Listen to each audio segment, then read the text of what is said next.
Hello everyone! Back when I was doing the video of hey, I'm gonna be leaving for a little bit. Oh, this is not framed correctly. There we go. I was like, hey, ask me some questions. I can do a little bit of a Q&A. And yes, I get to the question in the title. Don't worry about it. But because I'm recording on my phone, I actually had to do the old-timey thing and, write things on a piece of paper. So my questions are on a piece of paper. I tried filming this yesterday and it was below freezing and super windy and terrible that my tripod knocked over 5 times. And today it's in Fahrenheit, it's 58 or something like that. So much, much nicer today. First question from Beeg says, hey, can you get more Marth slander? Character sucks. Honestly, might be the worst character in the game. I feel especially with the results recently of Shindalion's Ganon, and then didn't the Little Mac beat Mia somehow recently? And those are generally considered the bottom 2 characters. Jazar is doing amazing. Doc is a good character, relatively, right? I think that Marth might be the worst. Marth might have the worst results of any character in the game. Him or the Belmonts. I think those are bottom 2 at this point. Just because the only person to make Marth work was Leo. And as we talked about in the other video where I'm talking about the GOATs, Leo might be the GOAT. So, if you need the best player to ever grace your game to be good with your character or have results, that means the character's kind of bad, at least in my opinion, right? If you want to disagree with me, let me know down in the comments below what you think of the worst character. But Shindalion's going crazy. I'm probably gonna make a video about him because his runs are insane. His wins are crazy. He's so good. And I've already made one about him, but he's incredible. And that's not even the other good Ganon that's from Japan. I think his name is Gungnir or something like that. He was very, very good.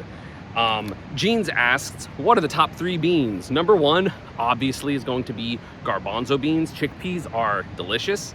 They're super useful in a bunch of vegan cooking. There's a lot of different things you can do with it. You can dry them out, have them be crunchy. You can dry season them. You can use them in rice dishes. Obviously, they're very popular in Indian cooking, which is, one of the best cuisines in the world, probably. So yeah, that's definitely number 1. I'm partial to butter beans in my new adult life. They are big, which is nice. They're good by themselves as a protein. They're good with mixed with other veggies if you're gonna season them in the oven or something like that. Quite tasty. And then number 3, I'm Cuban, so I have to say black beans. Rice and black beans is the staple side dish. It is so, so good. Big fan of that. And yeah, obviously you have to do them well, but I think black beans are absolutely delicious. Dodongo asks, when did I decide to play Pikachu? I've told the story a couple times in various videos, but for Pika, I started playing him back in Melee as a low tier character, right? He was not very good at the time when this was 2006, 2007, when there would be one Melee tournament around me a month. It would have singles, doubles, and low tier bracket. So I played Pikachu for low tier bracket. I think I sometimes used him as a counter pick to Captain Falcon, just to try to cheese people, back throw off stage. When Brawl came out in 2008, I was okay, let me try my 3 characters. Samus, my Melee main, Fox, my Melee secondary, and then Pikachu, my low tier, because I put a decent amount of time into him. And then Samus felt weird, Fox felt weird, Pikachu felt great. And then I started playing him more seriously. I think for my first ever Brawl tournament, I was I'm gonna be a Samus main because that's my character. And then I did mid, and then I went Pika in losers bracket, and I made it all the way to top 3 or something like that. And I was oh, Pikachu's way better. Pikachu's way better. So I stuck with Pika, picked up Ice Slammers later. Then when Smash 4 came out, Ice Slammers weren't in the game, so I was well, obviously it's Pika, and I'm gonna try Samus. And Samus was super bad. Samus was awful in Smash 4 until she got buffed. And but she was one of the worst characters in the game at the beginning, bottom 5 at the very least. And then I ended up picking her back up, after she got buffed when I needed the Mario secondary help. And then I never lost to another Mario again. And then Ultimate, I was well, yeah, obviously I'm gonna play Pika because with the amount of experience I had in Brawl with that character, 6 full years, 7 full years, or sorry, it was 6 full years, and Smash 4 came out at the end of 2014. So yeah, 6 full years plus 6.5 years. I was okay, well, I understand Pika, so I'm just gonna keep playing him. And then he was broken in Smash 4, and then I was well, 10.5 years of playing Pika main, I'm gonna keep playing Pika in Ultimate, and that's why I played him. And then obviously, I didn't really have to pick up a secondary, almost at all until, whatchamacallit, the pandemic, when I picked up, Min Min, and I picked up Mii Brawler. And Game & Watch became more popular, because before it was okay, I hope I don't run into Meister, but then there were more Game & Watches, more Ness players. So I kind of wanted a secondary for a while for specifically Ness, for Austin, the Texas Ness. but none of them ever worked, so I just stuck with Pika anyway. And yeah, so that, I mean, Pika forever, basically. Like, Pika's broken, and I feel like he can be bad, but it's pretty rare that he's gonna be bad, so it's gonna be okay. A couple of people asked, when is a Mii Swordfighter guide coming? I don't know if I want to do a Mii Swordfighter guide, because the thing is, like, Mii Swordfighter, like, the thing I like talking about the most in terms of, like, dedicated videos is, like, combo games and stuff, which is why my Mii Brawler guides are literally just like, hey, look at these combo routes. Look at how broken this character is. Like, my main Mii Brawler video is literally like, hey, you can zero death every character in the game, look. And obviously Ramble already covered that, so I don't really feel the need to go over that. So my video would be more like how to play neutral and how to do blah, blah, blah. But, like, you know, while I am experienced with Mii Swordfighter, I don't know if my way to play the character is the best way. Plus, like, I'm pretty inexperienced when it comes to other movesets. So I'm just gonna be like, yeah, I'm only gonna talk about this one moveset, which I personally don't, I mean, it is probably the best. I think it's the best one. But, like, there are matchups where Shuriken's really good. There's sorry, not Shuriken. There's matchups where Chakram's really good. There's matchups where Tornado's really good. There's matchups where the counter's good, where the cape is really good. So, like, it's hard to be like, oh, yeah, this is the only one I'm going to talk about, but I don't have enough experience with the other ones to really make an informed video about that. So, I don't know. I mean, if people really want it, you can let me down in the comments, but I don't know if I'm going to do that unless it's, like, super highly requested. Michael Kelly asked, am I retired functionally from majors? And, you know, if there's a Smash 6, am I going to come to it? I don't think I'm retired. Like, in my mind, I'm not retired. I don't, like, not go to tournaments because I'm retired. I don't go to tournaments because it's expensive. And especially because I have to stay in a hotel alone for, like, COVID and, like, health precautions. And, like, that's where I go eat is, like, in my hotel room. So tournaments are really expensive because a hotel for 4 nights is, you know, a minimum of like $600 or $700, and then however much a flight is how much the flight is. And I'm obviously not as good as I used to be in terms of like, oh, it's gonna be, you know, I'm gonna get top 8 pretty guaranteed, or like I should get top 8. It's like, who knows nowadays, right? Because they're so, like, it's so bracket dependent for me, especially, that, like, I don't feel, it's hard to justify spending $1,000 to get 33rd or 49th or like 17th or something like that. So I don't know. I mean, obviously I can do like some fundraising for them. Like, if y'all want to see me go to like Supernova or something, I can do like you know, streams and have like a donation goal at top. If, you know, that would be probably the best way to do that. But I don't know. So, like, I'm not retired, but it's just like, it's expensive to go, so I just don't. Like, that's the main reason, right? And for Smash 6, no matter what, like, when Smash 6 comes out, I'm going to majors, because especially for me, my best time is like, I'm really good at figuring out a game really early. Because that's just how my brain works. I mean, I was definitely one of the best players in this, like, super one of the best players in the world at the beginning of Smash 4. I was super one of the best players in the world at the beginning of this game. Like, again, like, the second major or first major, I forget if Glitch or Genesis was first, but like at Genesis, the first Genesis of Smash Ultimate, I got top 8, which was like crazy and like a super new game. And I did really well the first year. I did really well the first year of Smash 4. You know, I was good at Brawl for forever. And like, obviously I don't think I got like necessarily worse overall. It's just like everyone got really good. Like, I still think I'm very good at the game. But it's hard to be like as good just because the game's hard. The game is super hard. Same person, Michael Kelly, asked, you know, if I'm bald and aggressive and Shiny Mark has hair in his campy, what should the third best Pika do? And honestly, the third best Pika has definitely kind of emerged himself as Yuza, the Japanese Pikachu. He plays like a little bit of, he plays definitely like more passive, not like super duper passive, but passive enough. He doesn't really like push his advantage stage, which I think is something he could do better on. But dude, he did so well at Kagaribi. He got 17th, which is like insane. There were so many way better players that did way worse, or like, you know, way higher ranked players that did way worse than that.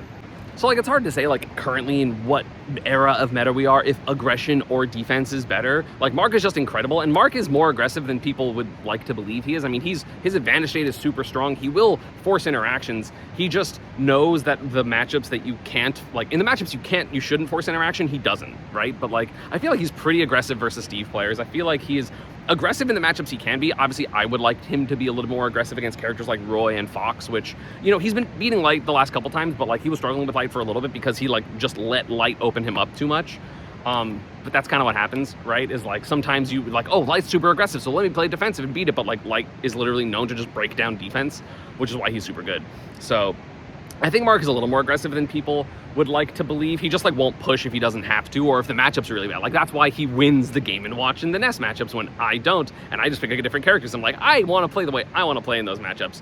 not the way you're supposed to play them. So like Mark is just like okay with just being like, I'm gonna play super lame all the time. But Yuza's playing really well recently. I'm definitely gonna do a video of his run at Kagedibi. It's just, again, with my circumstance, it's a little hard to. So Mr. Marul asked, what's my favorite vegan recipe? Because if you don't know, I've been vegan for longer than 6 years now. It was like basically January 1st of 2020, actually, right before COVID is when I got or became vegan. So it's been about 6 years.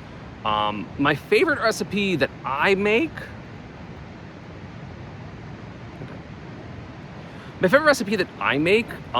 mean, there's a lot, right? There's a lot of things that I like making. I make what is just called like what we call Caesar Bowl, which I basically make a vegan Caesar dressing with like tahini, lemon juice, maple syrup, soy sauce, nutritional yeast, and mustard. And it tastes kind of like Caesar dressing because Caesar dressing normally has anchovies in it, which not vegan. And then we just have that over like rice with tempeh that's like smoked, and steamed broccoli, steamed carrot, and then like topped with like crunchy chickpeas and stuff. Hey, the chickpeas are back. But also I make like a mean vegan butter chicken is good. I mean, vegan food is just like delicious in general. Because like I make a bunch of noodle dishes that are tasty. I make a bunch of rice dishes. Like I cook basically 6 or 7 days a week for lunch, at the very least. So, and we normally have like leftovers or something like that, or I'll have like hot dogs or like something easy at night. But I cook a lot. So if you're interested in cooking, I can maybe do like a reel or a short about it, because cooking's yummy and it's pretty easy, and vegan cooking is like actually not as hard as you would think it is. But the next question, AZ Guardian, why am I bald? Genetics, baby. That's how it works for the most part. Technically, I could grow hair. Like, I shaved pretty recently, but I shave my head like once a week, once every other week. Which is why sometimes I have like a little bit of like a ring over here, but like this is pretty freshly shaved. But yeah, my mom's dad was bald when he was like 20 something. I've been super balding since I was like 21, and I'm currently 33. So I was bald for genetics. I'm actually getting more bald, which is nice because I have to put in the effort to like shave and stuff. But like the back of my head now is actually growing less hair, which to me is nice. I'm a fan of that. Crispy Corpse asks, what's my Rivals of Aether 2 opinion? I think the game's super sick. I'm a big fan of it. It's not the engine that I prefer, right? Because like I prefer the Brawl engine of Smash at this point, right? Like I don't play Melee for a reason, right? So I play Brawl, I play Smash 4, I play Ultimate because it's just like a little bit better for me. Like it's what I prefer. I don't prefer crouch canceling and wave dashing, and like that stuff's cool, but it's not my preferred method or like engine, right? That's the word I used before. So like it's really good. Rivals Aether is really good. I'd rather play Rivals than Melee at this point. But like I just don't want to play either as much as I want to play Smash Ultimate, asterisk if I have the mod, because then the netcode is good, and if not, the netcode of Ultimate's really bad, so then I'll play Rivals. I still need to do that Brawl stream that I said I was going to do, but I haven't gotten around to it. Yeah, I like Rivals a lot. I think it's really cool. I think it's a neat game. I think the devs have a lot of passion for it. The scene obviously has a huge amount of passion. And yeah, it's just a good game. Like, it's a really good game. I mean, it's at EVO for a reason. It deserves it. It's a super good game. Dan and the team have made a hell of a game. So yeah, I mean, that's the main thing. It's good. If you want to play Rivals, play Rivals. It's a wonderful game. It's really worth the like $20 that it costs. Like super, super worth it.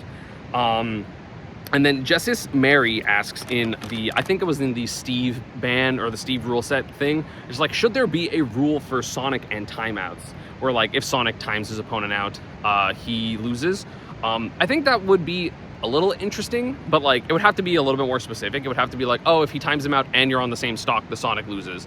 But like it's kind of hard because like Sonic as a character, like, Steve has a lot of things that like are outside the realm of the game. Sonic is lame in the way that the game makes sense in, if that, like, does that make sense? Like, Sonic doesn't break the rules of the game. He's like a very good character, and he's really fast and he's really hard to hit, but it's not like he's doing stuff. He's not like building blocks off stage. He's not doing a bunch of stuff that is like super degenerate. Oh, it is degenerate, but like it's degenerate in the way where every character that has decided to go for timeouts is degenerate, right?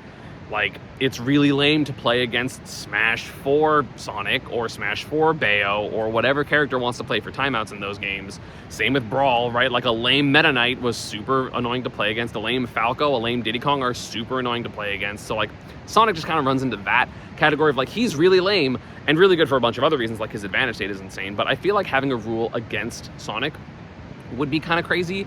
I personally wouldn't mind because I don't play the character, but I think like Sonic isn't a good aggressive character, so it would be like that specific rule would just mean people are going to time him out, because if there's no incentive to approach a Sonic, like especially if it's like a blanket rule of like if you are playing against a Sonic and the timeout happens, the not Sonic player wins, no player is ever approaching a Sonic player willingly, because then it becomes Sonic having to chase the other person down for 7 minutes, and then if not, the Sonic loses. So it's a little hard.